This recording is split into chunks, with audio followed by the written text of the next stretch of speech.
Hello everyone, welcome back to my channel. तो चलिए हम अपना आज का पार्ट शुरू करते हैं। जियांग चेंग शिचन की आंखों में देख रहा था। उसकी आंखें हाफ ओपन थी। उसने अपना सिर हाँ में हिलाया। वो बहुत वीक महसूस कर रहा था और उसकी पूरी बॉडी पेन में थी। वो गिर ही जाता अगर कोई उसे सपोर्ट ना करता, और वो कोई और नहीं शिचन था। शिचन की वो मिंट सेंट चेंग को उसका कंट्रोल लूज़ करने पर मजबूर कर रही थी। तभी चेंग ने शिचन को अपनी तरफ खींचा और उसने अपने लिप्स शिचन के लिप्स पर रख दिए। ये देखकर शिचन शॉक्ड हो गया, क्योंकि उसने चेंग से बिल्कुल भी ये उम्मीद नहीं करी थी। उसने चेंग को अपने से दूर पुश करने की कोशिश करी, लेकिन वो ऐसा नहीं कर पाया क्योंकि चेंग उसे जाने नहीं दे रहा था। तभी शिचन ने फोर्सफुली चेंग को अपने से दूर पुश कर दिया, जिसकी वजह से चेंग लड़खड़ा गया और वो पीछे एक जो पेड़ लगा हुआ था उससे टकरा गया। चेंग को बहुत तेज़ पेन हो गया। शिचन बहुत वरीड था। उसने कहा, यंग मास्टर चेंग, आप ठीक तो हो ना? चेंग ने शिचन की ओर आंसू भरी आंखों से देखा। उसकी आंखें बिल्कुल रेड थीं और उसका चेहरा भी रेड हो रखा था। शिचन को कुछ समझ में नहीं आ रहा था कि वो करे तो क्या करे। वो चेंग गिरने वाला था, लेकिन तभी शिचन ने उसे जल्दी से थाम लिया। शिचन अपने आप को कंट्रोल करने की कोशिश कर रहा था, क्योंकि चेंग उसे इधर उधर टच कर रहा था। और दूसरा, चेंग की जो सेंट थी, जो ओमेगा फेरोमोन्स थे, वो शिचन को पागल सा कर रहे थे। तभी किसी की आवाज़ आई और वो बोला कि यहाँ क्या हो रहा है। शिचन उस आवाज़ को सुनकर चौंक गया। मैडम यू चेंग और शिचन के नज़दीक आई और उन्होंने चेंग को अपनी तरफ खींचा। वो शिचन की ओर घूरकर देख रही थी। चेंग अपनी माँ से आज़ाद होने की कोशिश कर रहा था और शिचन की ओर जानने की कोशिश कर रहा था। मैडम यू ने चेंग को पीछे खींचते हुए कहा, जियांग चेंग, मेरे साथ रुको। तुम हीट में हो, तुम्हें किसी अल्फ़ा के नज़दीक जाने की ज़रूरत नहीं है। बिल्कुल भी इस कंडीशन में तो बिल्कुल भी नहीं तुम्हें जाना है। और एक मिनट रुको, ये तुम्हारी हीट साइकिल तो नहीं है इस टाइम पर, तो अचानक से ऐसा कैसे हो गया? मैडम जियांग ने शिचन को घूर कर देखा। वो इस समय बहुत ज़्यादा गुस्सा थी। उन्हें बिल्कुल भी नहीं अच्छा लग रहा था जब उन्होंने शिचन और चेंग को एक दूसरे के इस तरह से नज़दीक देखा था। वो सोच रही थी कि ज़रूर शिचन ने ही कुछ किया होगा, लेकिन उन्होंने कुछ कहा नहीं। चेंग अपनी माँ यानी कि मैडम यू की बात ही नहीं सुन रहा था। वो अभी भी शिचन के नज़दीक जाने की कोशिश कर रहा था। शिचन बोला, मैडम जियांग, प्लीज़ आप कुछ गलत मत समझिए। मैं जब यंग मास्टर जियांग से मिला था तो वो ऑलरेडी हीट में थे। मैंने ऐसा कुछ भी नहीं किया है। मैडम जियांग ने मैडम यू ने शिचन की ओर घूरा, लेकिन उन्होंने कुछ कहा नहीं। तभी वहाँ विंग और वांगजी भी आ गए। विंग मैडम यू को देखकर थोड़ा सा कंफ्यूज हो गया। चेंग और शिचन एक साथ खड़े हुए थे। विंग जल्दी से पास में आया, बोला, शिचन का सब कुछ ठीक तो है ना? शिचन कुछ कहने वाला था, लेकिन तभी मैडम यू ने बीच में रोक दिया। मैडम यू बोली, हे वे वुशियन, मुझे जियांग चेंग को वापस लेकर चलने में हेल्प करो, ये हीट में है। विंग शॉक्ड हो गया। वो मैडम यू के नज़दीक गया और उसने चेंग को सपोर्ट किया। चेंग विंग के पकड़ से आज़ाद होने लगा। बोला, मुझे मुझे शिचन के साथ जाना है, मुझे जाने दो। विंग को समझ में नहीं आता, वो समझ नहीं पाता कि ये चेंग ऐसे क्यों बिहेव कर रहा है। तभी मैडम यू बोली, जियांग चेंग, बिल्कुल चुप रहो और हमारे साथ चलो। ये कहकर मैडम यू चेंग को अपने साथ खींच कर ले जाने लगी। विंग भी उनकी हेल्प कर रहा था। विंग और मैडम यू चेंग को वहाँ से लेकर गए। वांगजी बोला, ब्रदर, आप ठीक तो हो ना? शिचन ने गहरी सांस ली और कहा, हाँ मैं ठीक हूँ। मुझे नहीं पता कि अचानक से यंग मास्टर जियांग हीट में क्यों चले गए। वांगजी बोला, सब कुछ ठीक होगा। इधर चेंग बेड पर लेटा हुआ था। उसकी आंखें बंद थी। मैडम यू ने उसे कुछ सप्रेसेंट्स यानी कि हीट को सप्रेस करने वाले कुछ सप्रेसेंट्स दिए थे, जिसकी वजह से अब वो कुछ बेहतर महसूस कर रहा था। विंग उदास था क्योंकि उसकी ग्रैंड माँ ऑलरेडी वहाँ से जा चुकी थी और यहाँ तक कि वो अपनी मॉम से भी नहीं मिल पाया। बॉशन सैंडरन ने उसे कैंगसी सैंडरन के बारे में कुछ भी नहीं बताया। मैडम यू तभी विंग की ओर मुड़ी बोली, वे हुशियान, मुझे बताओ, ये आखिरकार क्राउन प्रिंस करना क्या चाहते हैं? आचंग उनके इतना नज़दीक क्यों था? क्या तुम्हें आचंग ने कुछ बताया है? विंग बोला, आंटी यू, मुझे इस मैटर के बारे में कुछ भी नहीं पता है। ये सुनकर मैडम यू विंग की ओर घूरने लगी। फिर वो बोली, फिर उन्होंने गहरी सांस ली। विंग बोला, आंट, मैं यहाँ पर चेंग के साथ ही रुकूंगा, आप जा सकती हो अगर आप जाना चाहो तो। मैडम यू की जो नज़र थी वो थोड़ी सी सॉफ्ट पड़ी। मैडम यू ने कहा, थोड़ा सा सॉफ्ट टोन में कहा, वे वुशियन, क्या तुम अपनी ज़िंदगी में खुश हो? ये सुनकर विंग शॉक्ड हो गया, क्योंकि मैडम यू ने इस तरह का क्वेश्चन जो उससे पूछा था, क्योंकि मैडम यू ने कभी भी इस तरह और इस टोन में विंग से बात नहीं करी थी। विंग ने कहा, हाँ, मैं यहाँ पर खुश हूँ। तभी मैडम यू ने कहा, ओह अच्छा। तभी उन्होंने विंग की ओर देखा, जैसे कि वो कुछ और कहना चाहती हों, लेकिन उनके मुंह से शब्द नहीं निकल पाए। मैडम यू बोली, वे वो शैन, चेंग के साथ यहीं पर रुको, मैं फेंगमियान के पास जा रही हूँ, मुझे कुछ उनसे बात करना है। कि सुनकर विंग ने हाँ में अपना सिर लाया। मैडम यू ने विंग और चेंग की ओर देखा और फिर वो वहाँ से चली गई। विंग मैडम यू को तब तक देखता रहा जब तक वो वहाँ से चली नहीं गई और उन्होंने दरवाज़ा नहीं बंद कर लिया। फिर उसने गहरी सांस ली और वो जाकर चेंग के बगल में बैठ गया। विंग एक चेयर पर बैठा हुआ था, जो कि चेंग के बेड के बगल में ही थी। तभी एक हीलर ने डोर पर नॉक किया। विंग ने कहा, अंदर आ जाइए। विंग ने सोचा, शायद आंटी यू ने किसी हीलर को यहाँ पर भेजा होगा। वो हीलर रूम में आया और हीलर बोला, लैनर फुरन, मुझे यंग मास्टर जियांग को चेक करने दीजिए। जैसे उनका विंग ने कहा, ओके, आप कर सकते हो। हीलर ने जियांग चैंग को चेक करना शुरू किया। विंग ने वांग जी की तभी आवाज़ सुनी। वो दरवाज़ा खोलने के लिए वहाँ गया और उसने वहाँ पर वांग जी को देखा। विंग वांग जी को वहाँ से लेकर चला गया। वांग जी बोला, विंग, सब कुछ ठीक तो है ना? तुम्हारा भाई कैसा है? विंग ने गहरी सांस ली और वो बोला, वो ठीक नहीं है, उसकी हीट कुछ अलग ही है, मुझे नहीं लगता है कि ये नॉर्मल हीट है। वांग जी ने विंग को हक करते हुए कहा कि वो ठीक हो जाएगा। विंग ने कहा, और फिर उसने भी वांग जी को हक कर लिया। कुछ टाइम बाद वो एक दूसरे से अलग हुए। वांग जी बोला, पार्टी ऑलमोस्ट ओवर हो चुकी है और मेहमान भी जा रहे हैं, मैं उन्हें अंकल के साथ छोड़ने के लिए जा रहा हूँ। ओके? तो विंग बोला, अच्छा ठीक है। वांग जी फिर वहाँ से चला गया। विंग फिर से रूम में वापस आ गया, लेकिन उसने हीलर को वहाँ पर नहीं देखा। वहाँ पर टेबल पर कुछ मेडिसिन रखी हुई थी। विंग बिल्कुल कंफ्यूज हो गया, लेकिन उसने जाने दिया और फिर वो चेंग के बगल में बैठ गया।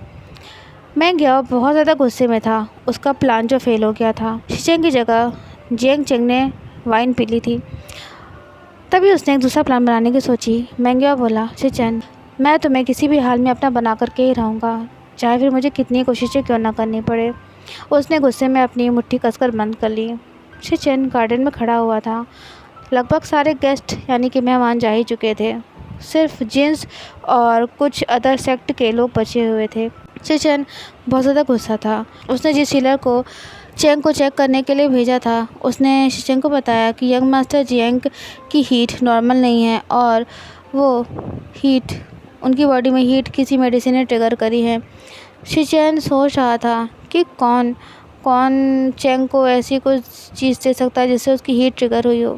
तभी वहाँ पर मैंगयाओ आया। मैंगयाओ ने अपने स्वीट स्माइल के साथ कहा, क्राउन प्रिंस, आप ठीक तो हो ना? शिचन का मूड मैंगयाओ को देखकर बिल्कुल ख़राब हो गया। शिचन बोला, मैंगयाओ, तुम यहाँ पर क्या कर रहे हो? मैंगयाओ बोला, मैं यहाँ पर इधर उधर घूम रहा था, तभी मैंने आपको इतना परेशान देखा, तो मैं यहाँ पर आपसे पूछने के लिए, आपका हालचाल लेने के लिए आ गया और मैं जानना चाहता हूँ कि क्या मैं आपकी कोई हेल्प कर सकता हूँ। शिचन ने कुछ देर तक मैंगयाओ की ओर देखा और फिर तभी किसी चीज़ ने उसे हिट किया। शिचन बहुत ज़्यादा गुस्सा हो गया। शिचन गुस्से में बोला, मैंगयाओ, तुम्हारी हिम्मत कैसे हुई इतनी घटिया हरकत करने की? मैंगयाओ सुनकर शॉक्ड हो गया और वो डरा भी हुआ था। मैंगयाओ इनोसेंट वे में बोला, क्राउन प्रिंस, आप किस बारे में बात कर रहे हो? शिचन ने बोला, मासूम बनने की कोशिश मत करो, तुमने उस ड्रिंक में कुछ मेडिसिन मिलाई थी ना, जो कि मुझे तुम फोर्स कर रहे थे पीने के लिए, लेकिन अनफॉर्चुनेटली वो जियांग चेंग ने पी ली और अब वो हीट में है तुम्हारी वजह से। तुम आखिरकार सोच क्या रहे थे? हाँ? मैंगयाओ ने गुस्से में अपनी मुट्ठी बंद कर ली। उसे अच्छा ही लग रहा था जिस तरह से शिचन उससे बात कर रहा था। मैंगयाओ फिर से झूठ बोलने वाला था, लेकिन तभी शिचन ने उसे रोक दिया और उसे फोर्स किया कि वो ट्रुथ यानी कि सच बताई दे। मैंगयाओ फाइनली बोला, हाँ, मैंने ये सब किया क्योंकि मैं तुमको शिचन तुमको पाना चाहता था। मैं तुमसे बहुत प्यार करता हूँ और मैंने ये सब इसलिए किया ताकि तुम मेरे साथ टाइम स्पेंड करो और फिर तुम्हें मुझे एक्सेप्ट करना ही होगा, चाहे तो फिर तुम चाहे चाहे ना चाहो। मैं सिर्फ तुम्हें चाहता था, मैं तुमसे बहुत प्यार करता हूँ। शिचन मैंग्याओ की बातों का बहुत ज़्यादा गुस्सा हो गया। वो मैंग्याओ को सच में स्लैप करना चाहता था, लेकिन वो अपना हाथ नहीं उठा पाया क्योंकि मैंग्याओ एक ओमेगा था और किसी ओमेगा पर हाथ उठाना गुसू लैन क्लैन के खिलाफ था। शिचन तभी तेज़ आवाज़ में बोला, गार्ड्स मैंग्याओ को यहाँ से लेकर जाओ और इसे गुसू से बाहर फेंक दो। मैंग्याओ रोते हुए बोला, प्लीज़ शिचन ऐसा मत करो, क्या क्या तुम मुझे एक्सेप्ट नहीं कर सकते हो? मैं ज़रूर तुम्हें। शिचन तभी तेज़ आवाज़ में बोला, चुप रहो तुम। शिचन बहुत ही ज़्यादा गुस्से में था। उसे बिल्कुल भी फ़र्क नहीं पड़ रहा था अगर वो कोई रूल को तोड़ देता, क्योंकि वो बहुत ज़्यादा गुस्से में जो था। कुछ देर बाद गार्ड्स फाइनली मैंग्याओ को लेकर वहाँ से चले गए। मैंग्याओ उन गार्ड्स की ग्रिप से आज़ाद होने की कोशिश कर रहा था।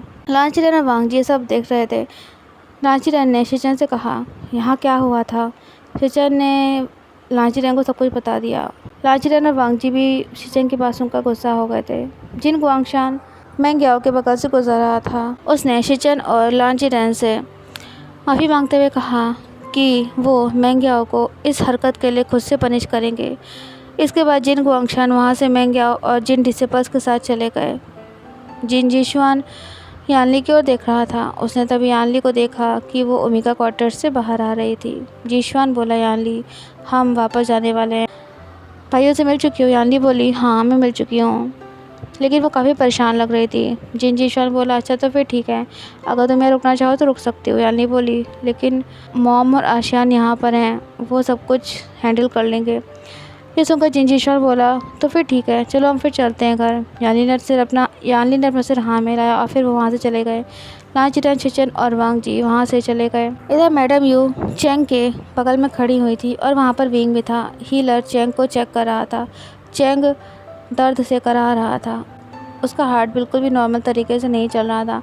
वो अपने आप को स्क्रैच कर रहा था। हीलर ने चेंग को चेक करते हुए कहा, madam Jiang, young master Jiang बिल्कुल भी ठीक नहीं है।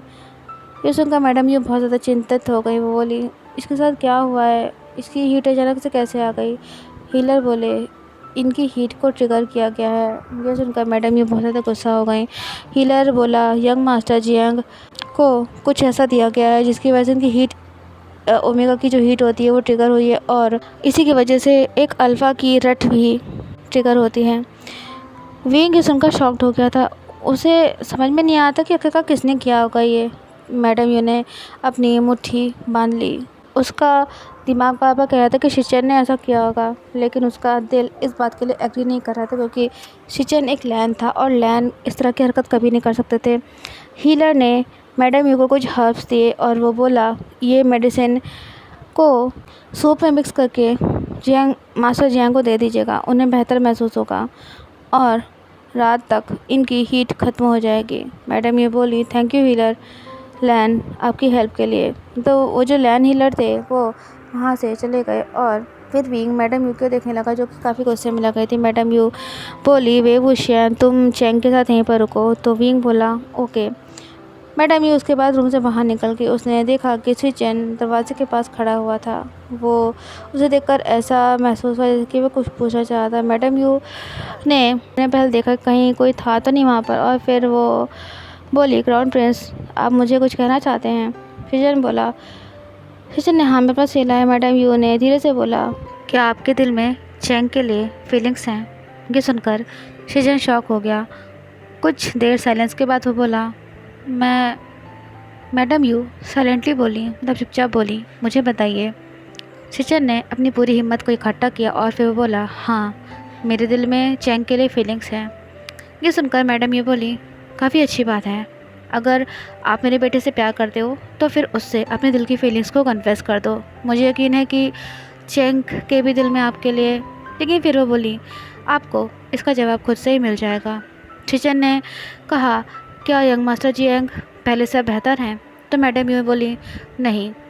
मैडम यू ने अपनी मुट्ठी को कसकर बांधते हुए कहा, किसी ने मेरे बेटे को ड्रग दे दिया था।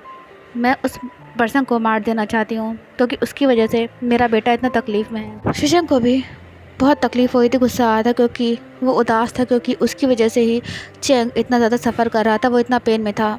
मैडम यू शिचन के एक्सप्रेशंस को देख रही थी।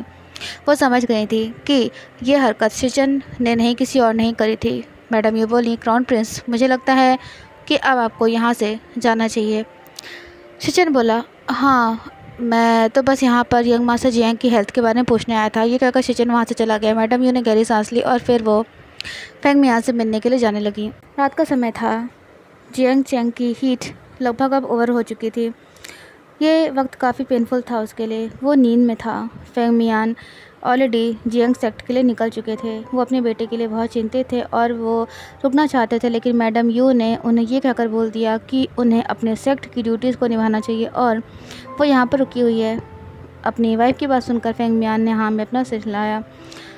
मैडम यू बेड के पास बैठी हुई थी और चेंग के हेयर्स को बहुत प्यार से कैरस कर रही थी। विंग कुर्सी पर बैठा हुआ था और मैडम यू और चेंग को देखे जा रहा था। मैडम यू ने तभी विंग की ओर देखा, जिसने तुरंत अपनी नज़रें नीचे कर लीं।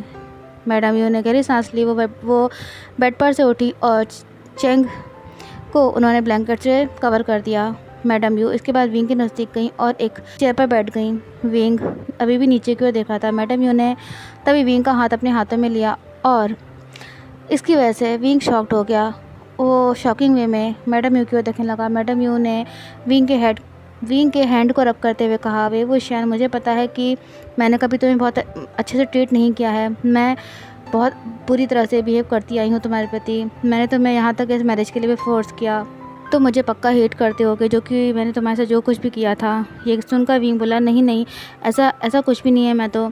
तभी मैडम यू बीच में बोल पड़ी, विंग, क्या तुम मुझे मेरी गलतियों के लिए माफ़ करोगे?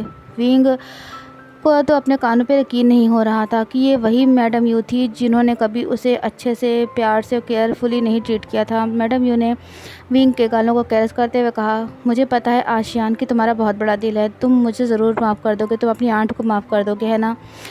विंग की आंखें आंसुओं से भर आई थी क्योंकि आज मैडम यू ने उसे आशियान कहकर बुलाया था। विंग बोला, मैं आपको माफ़ करता हूँ। ये सुनकर मैडम यू के फेस पर स्माइल आ गई और उन्होंने विंग के हेड को पैट करते हुए कहा, गॉड ब्लेस यू बेटा, हमेशा खुश रहना। मुझे पता था कि तुम मुझे ज़रूर माफ़ कर दोगे। ये सुनकर विंग के फेस पर स्माइल आ गई। मैडम ये बोली, अब तुम अपने रूम में जा सकते हो। मैं यहाँ पर आचंग के साथ रुकी हुई हूँ। तुम उसके साथ पूरा दिन जो थे। विंग बोला, लेकिन मैडम ये बोली, लेकिन कुछ नहीं, जाओ और आराम करो जाकर। विंग ने अपना सिर हाँ मिलाया और फिर वहाँ से चला गया। मैडम यू को काफ़ी लाइट हार्टेड महसूस हो रहा था क्योंकि विंग ने उन्हें माफ़ जो कर दिया था। विंग इधर जिंगशी में आया, उसे देखा कि वांगजी मेडिटेशन कर रहा था। विंग ने स्माइल किया और दरवाज़ा बंद कर दिया। वो बेड पर जाकर बैठ गया और वांगजी को देखने लगा। तभी वांगजी ने कुछ देर बाद जब अपनी आंखें खोली तो उसने देखा कि विंग उसकी ओर ही देख रहा था। वांगजी ज़मीन पर से उठा और विंग के करीब गया। विंग तभी बेड पर से उठ गया और उसने वांगजी को हक कर लिया। ये देखकर वांगजी ने भी उसे गले से लगा लिया। विंग ने अपनी नोज़ को वांगजी की नेक से रब करना शुरू कर दिया। इस वजह से वांगजी ने अपनी पकड़ को विंग की वेस्ट को यानी कि कमर को और कसकर पकड़ लिया। विंग अब वांगजी को वेट किसेस देने लगा उसकी नेक पर। इसकी वजह से वांगजी अपने कंट्रोल से बाहर होता जा रहा था। तभी उसने वार्न करते हुए कहा, विंग, ऐसा मत करो वरना तुम्हें अपने डिसीजन पर रिग्रेट होगा। क्या कल रात की वजह से तुम? यह सुनकर विंग वांगजी को देखने लगा और उसने अपने थंब को वांगजी के चिन पर रखा। विंग ने सिडक्टिव वे में कहा, लेकिन लैनर काका, मैं सच में रिग्रेट करना चाहता हूँ। क्या आप अपने इस नोटी बनी को पनिश नहीं करोगे? ये सुनकर वांगजी की आंखें बिल्कुल डार्क हो गईं। उसने तभी विंग की नेक को पकड़ा और वो उसे रफली किस करने लगा। विंग के फेस पर स्माइल आ गई और उसने वांगजी को अपनी ओर खींच लिया। वांगजी ने विंग को बेड पर पुश कर दिया, लेकिन इसमें भी उसने अपने किस को नहीं ब्रेक किया। विंग के पैर बेड से टकराए और वो सीधा बेड पर गिर गया और वांगजी भी उसके साथ ही बेड पर गिर गया। वांगजी उसके ऊपर ही था। वांगजी ने अपने फिंगर्स को विंग के फिंगर्स के साथ इंटरवाइन कर लिया और वो दोनों एक दूसरे के साथ पैशनेटली किस करने लगे। विंग ने अपने हाथों को वांगजी के नेक के राउंड रैप कर लिया था। धीरे धीरे वो दोनों एक दूसरे के रोप्स को निकालने लगे और इंटीमेट होने लगे। पूरा रूम उनके फेरोमोन्स से भर जाता है। काफ़ी देर तक, काफ़ी घंटों तक वो दोनों एक दूसरे के साथ इंटीमेट होते रहे और अभी भी एक दूसरे के साथ ही थे। विंग हेविली ब्रीथ कर रहा था। कुछ टाइम बाद वांग जी बेड पर से उठा और उसने खुद को विंग से अलग किया। विंग बहुत थका हुआ था। इसके बाद वो बाथरूम में गया और उसने अपने और विंग के लिए बाथ यानी कि नहाने के लिए पानी रेडी किया। वांग जी विंग के साथ बेड पर लेट गया और तभी विंग ने वांग जी के हाथों को पकड़ा और कहा, लेंसन, कुछ देर मेरे साथ यूं ही लेटे रहो ना, मैं तुम्हें अपने गले से लगाना चाहता हूँ। वांग जी ने हाँ में अपना सिर हिलाया और फिर वो विंग के बगल में लेट गया। विंग ने वांग जी को हक कर लिया। कुछ देर बाद विंग बोला, लेंसन, तुम्हें पता है मैं एक चीज़ के बारे में थोड़ा सा कंफ्यूज हूँ। वांग जी बोला, क्या? तो विंग बोला, मुझे लगता है कि हमारा बेबी, मतलब मेरा मतलब है कि मैं एक रेयर रेड ड्रैगन हूँ और तुम एक वाइट ड्रैगन हो, तो हमारे बेबी का एनिमल फॉर्म किस तरह का होगा? ये सुनकर वांग जी बोला, मुझे नहीं पता, शायद वो मिक्स होगा। तो विंग बोला, हाँ, चाहे वो लड़की हो चाहे लड़का, वो मिक्स होगा और सबसे ज़्यादा पावरफुल होगा क्योंकि वो उसमें हम दोनों की ही पावर्स होंगी। वांग जी बोला, तो उम्मीद करती हूँ ये पार्ट आपको पसंद आया होगा दोस्तों। प्लीज़ वीडियो को लाइक शेयर, चैनल को सब्सक्राइब करना मत भूलिएगा। मिलते हैं नेक्स्ट पार्ट में। Till then take care and have a nice day.